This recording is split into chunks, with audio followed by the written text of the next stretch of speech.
On April 15th, 2026, I had some business in San Francisco to take care of, and when I was done, I went straight for the Exploratorium because it's a great place to learn about science and art.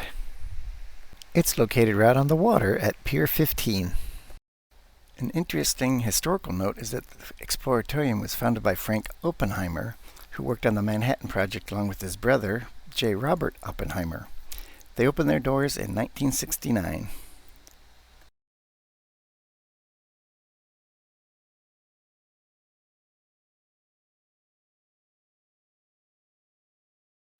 Before I even went into the Exploratorium, I saw this display. It's a pole that sticks into the water normally, and during the day it sometimes pivots out of the water so you can see what barnacles and other living things have attached to it. Now let's see what goes on inside. Be prepared for a lot of school children. They love this place. The Exploratorium.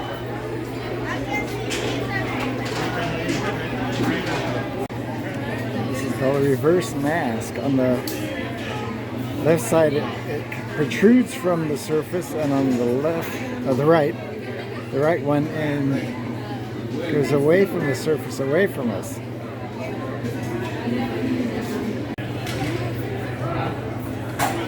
Is that a goblet, or is it two faces looking at each other?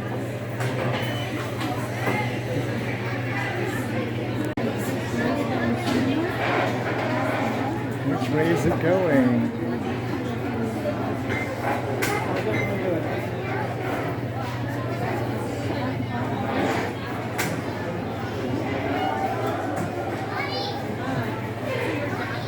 Okay, this column is an illusion. It looks like it has grooves on its surface, but it's actually completely smooth. I can't feel any of the grooves with my hand. It's just the way it's colored. Okay, you stack these blocks up, and then you should be able to stand up, revert forward, and it will stand up on its own. Okay, let's watch this water rotate. You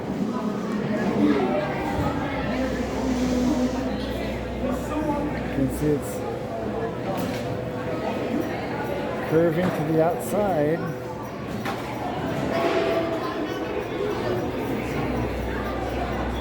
Faster I spin it, the more it's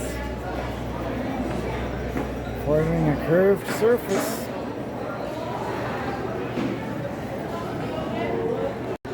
Here's a demonstration of the inverse square law. Look here, this little globe here is putting out light in the form of dots, and I'm at a distance of 1, so now here's a distance of 2, and you see it's only 1/4 of the dots that it was before. So now if I go from 2 to 4,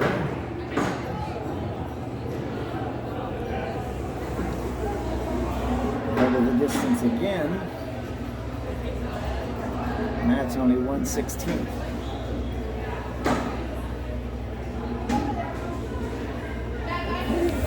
That's inverse square law, but it never reaches 0. This is a computer simulation of how birds form flocks.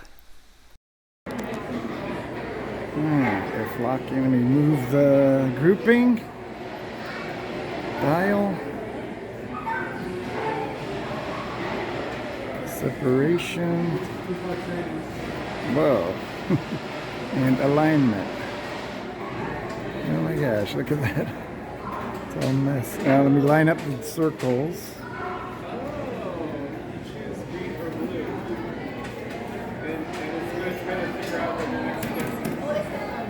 So grouping, separation, and alignment.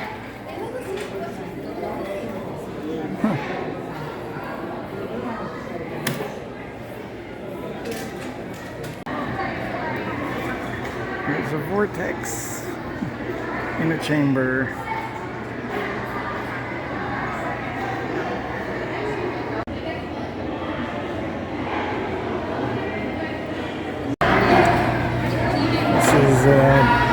making a design and then describing it to another person to see if they come up with the same design without seeing yours. This is a cooperation game. Everybody, the 4 ropes tied to a magnet, and these are victims of flooding, and you have to pick them up and move them to higher ground.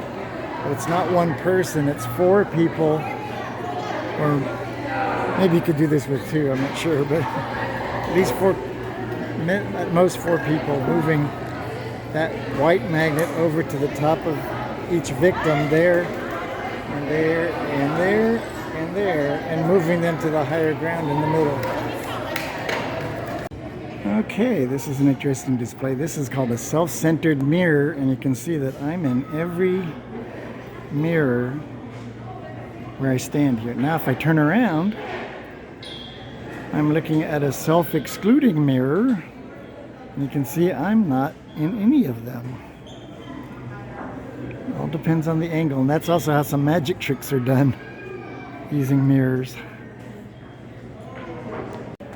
Okay, I'm sitting in a display. You can see my reflection there, but here's the different systems of the body. That's skeletal, lymphatic, nervous system, circulatory system, other organs, and then the musculature. And then you can adjust the size of the display. Try and match to your size. And you can be sitting or standing. Neat. Here's a mirror display. Here's normal, so I'm going to put my hand here and point toward where the lenses are. And now over here on this, it flipped.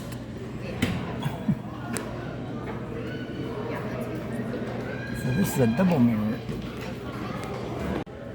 Okay, this looks like a triangle, but when you get closer, you find out it's not even close. Okay, here's a cloud chamber. And over here, you look at it, and you can see little tracks appearing in this chamber. That is from cosmic radiation.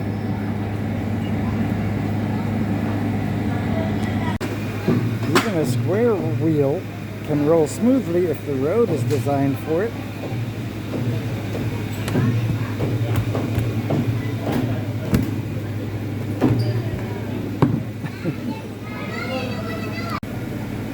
Okay, 2 spinning wheels. There's the weights out the edge, and here's toward the center. So let's let them race each other. Let's see what happens. Here we go.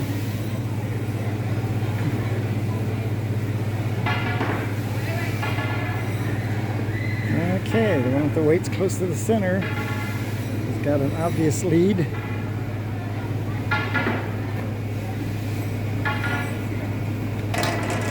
It's right at the bottom.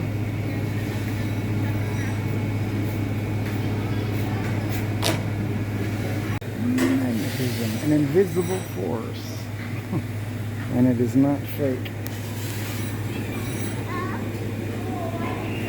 Iron filings. There you go. Oh, it's moving. Okay.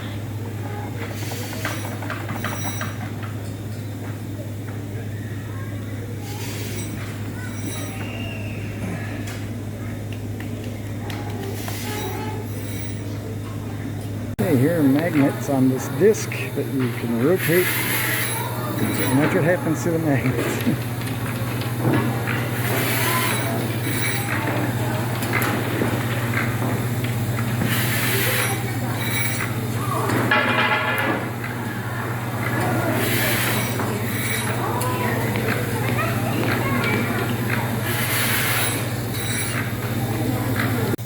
Bicycle wheel with a chain spinning around it at the motor, and you can see the chain down here.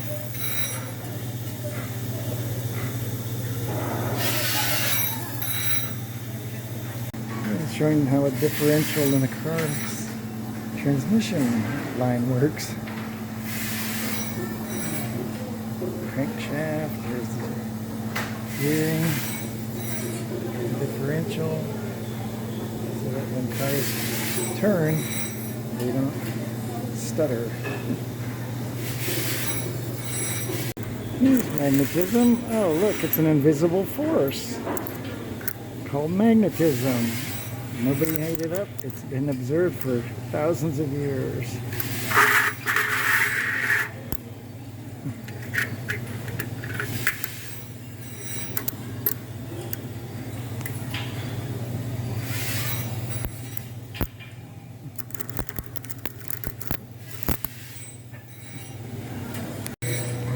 Cannon.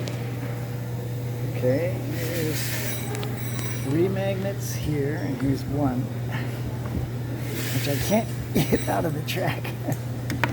Alright, so I'm gonna run it here. Look how much faster that one goes. Okay, here's a switch that lets you turn on current. Right now it's off. It can be going the up direction or the down direction. And you got a series of compasses. Right now the current is off. Now go up. And now down. Here's up. And down. And off. I guess here's another example of an invisible force that flat earthers don't believe in. Air. It's holding up the ball against the force of gravity because it's being forced by the air. But it's invisible too. Here's a light source and a disc with holes in it, and below that is a solar cell connected to an amplifier. I've turned it on, and now here's the speed control.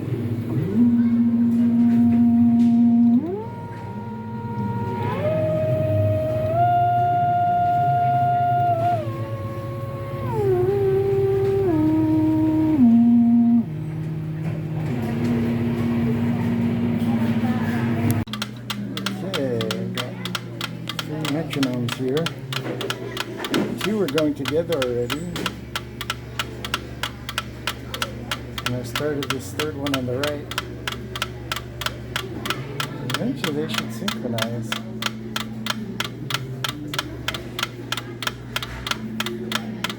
Clicking is certainly synchronized.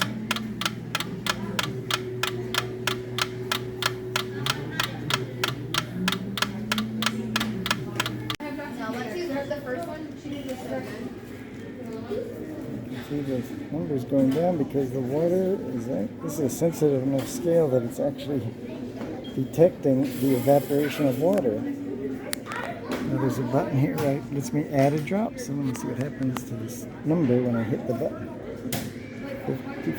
55.4068. I just added a drop. Now it's 55.5325. That tells us the weight of the drop of water, and that will go down as it evaporates. It says it takes about 16 minutes for a single drop to evaporate. Water drop photography. Okay, let's see.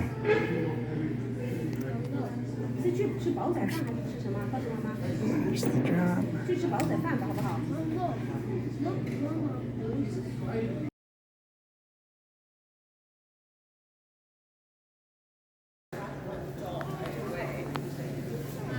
So let's see, here's, I'm going to put a washer in here. There it is.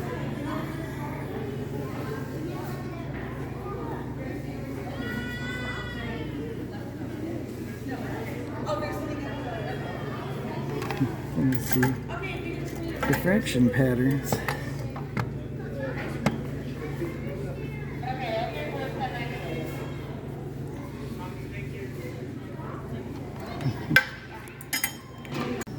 display at the Exploratorium called Light Island, where you can play with light and refraction and bouncing. Here's an example of refraction. So here's a beam of light coming out from this light island, and you can see it just spreads out and reaches the wall. But now watch what happens when I put this round piece in front of it. You can see the light beam comes together to a focal point. So that's because of refraction. If I move it farther away from the source of the light, it looks like the point of refraction actually gets closer.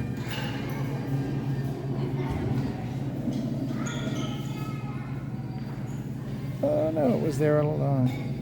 Okay, here we go.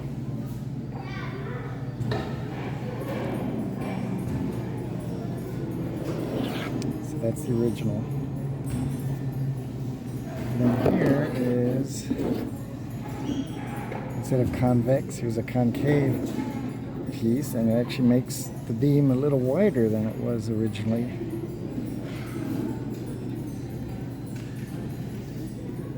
So that's concave, that's normal, and here's a convex shape.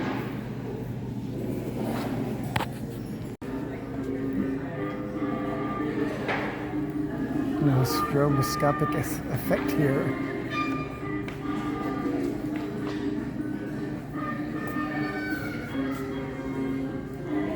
Diamond penguins.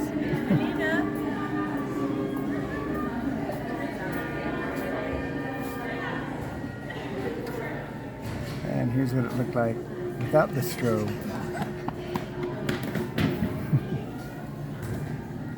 Here it goes.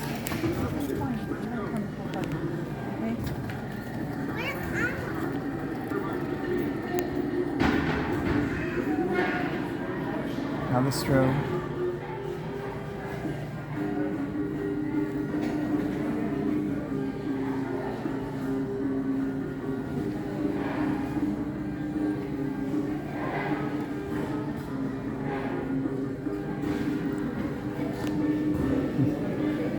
This is an interesting effect. Look at, here's my hand, there's a parabola in there, and let me put my hand in there. Look what happens.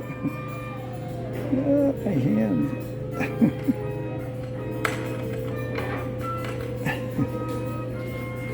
Oh my gosh, the Exploratorium has a theremin. So let's take a look here.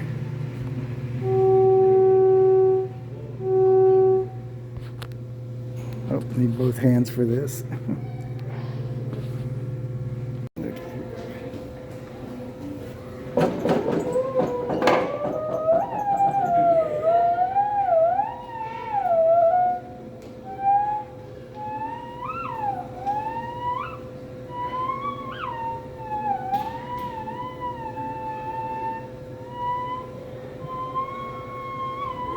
Wish I could do the theme for Star Trek.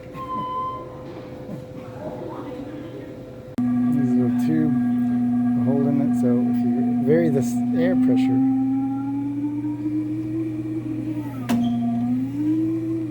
and it actually is visualized there. So the air coming out of that can be visualized. This is a view from a FLIR camera, which is infrared. There's some discs there. I guess you can make them different temperatures, but I'm looking at this display and I put my hand in there and see it's really warm, coming out really bright.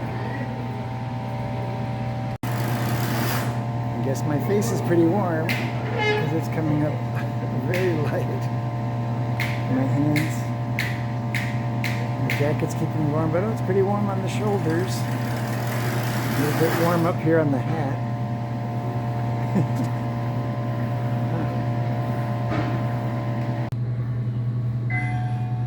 Frosted donut.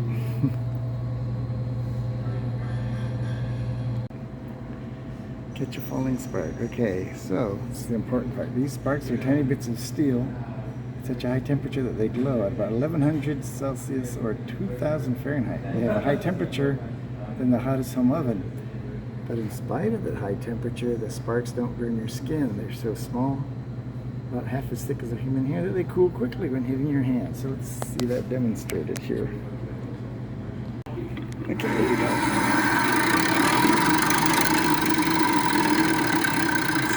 It's reaching my skin, but it's not burning it.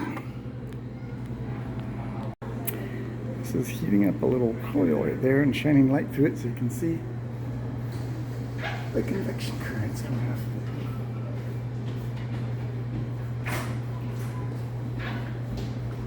it. Warm water becomes less dense, and so it becomes buoyant, and the more dense, the water pushes it from below. This one shows a kombucha colony, and it actually is producing carbon dioxide gas. And you can reach in here and touch it. And on this display next to it is showing the planaria, how it can regenerate. You can cut it in half, and the head end grows a new tail, and the tail end grows a new head. And this is showing the process. Here's the head growing a new tail, and here's the tail growing a new head. And there's another head growing a new tail. And they're under this microscope. Chicken embryos. Looking down at them growing. Oh, that one's pretty far along. And let's see, magnifier over. So they're at different stages. Okay, that was the biology section there, but I'm running out of time. I have to go, but here's the Fresnel lens, and you can see it magnifies everything back there. Makes it look a little distorted.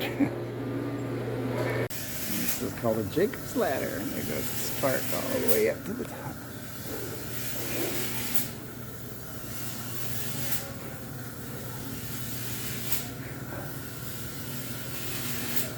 Made famous by Frankenstein movies.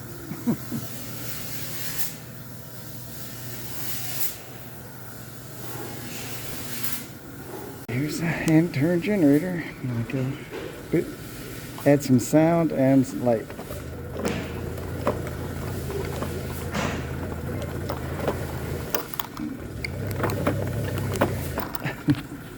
It's spinning, so now if I pull the handle, see that cart moves, but that gyroscope stays in the direction it was already going. Unfortunately, I ran out of time before I got to see all the things I wanted to, but that will be for another day.